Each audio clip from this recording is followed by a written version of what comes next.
நீங்க யாரா வேணா இருங்க. 75 வருஷ கட்சியா இருங்க, 55 வருஷ கட்சியா இருங்க, 120 வருஷ கட்சியா இருங்க, எனக்கு கவலை இல்லை. நான் என் கேமை நம்பி இறங்குறேன். எனக்கு பேட்டிங் ஆட தெரியும், நான் ஆடி காமிக்கிறேன். முக்கியமான ஒரு நபரே சொல்லியிருக்காரு, ஒரு 2 வருஷம் இந்த ஆட்சி நீடிக்குமான்னு பார்க்கலான்னு. உடுங்கப்பா, வந்து உட்காந்து எப்படி இருக்கு இந்த சேர்னு பாக்குறதுக்குள்ள ஏன்டா குத்துறீங்கன்னா அவர் அசர மாட்டார், அது வேற விஷயம். 1,75,00,000 பேர் எனக்கு ஓட் போட்டாங்கடா, அதை நீ மாத்த முடியாதுடா. அதே லுக். அதாவது 4 கோடி ஓட்டுல 1 கோடி தான் உனக்கு, மீறி 3 கோடி எதிர்த்து தானே இருக்கிறாங்கன்ற மாதிரி ஒரு விமர்சனமும் அவர் மேல வந்தது இல்லையா? 35% எனக்கு எகென்ஸ்டா 65 சொல்ற, அப்போ உனக்கு 25 தானே, உனக்கு எகென்ஸ்டா 75 ஆச்சுன்னு கேட்டாரு.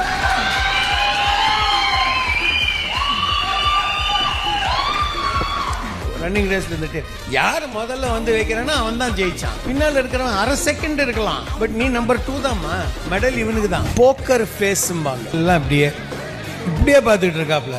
விஜயகாந்த் இருந்தா பண்ணிருப்பாரு, இருப்பாரு. ஓவர் ஆடுமாங்க, அதாவது அது இவரா, இவருக்கு எதிராவா கவலையே படல. நீ யாரா வேணா இருமா.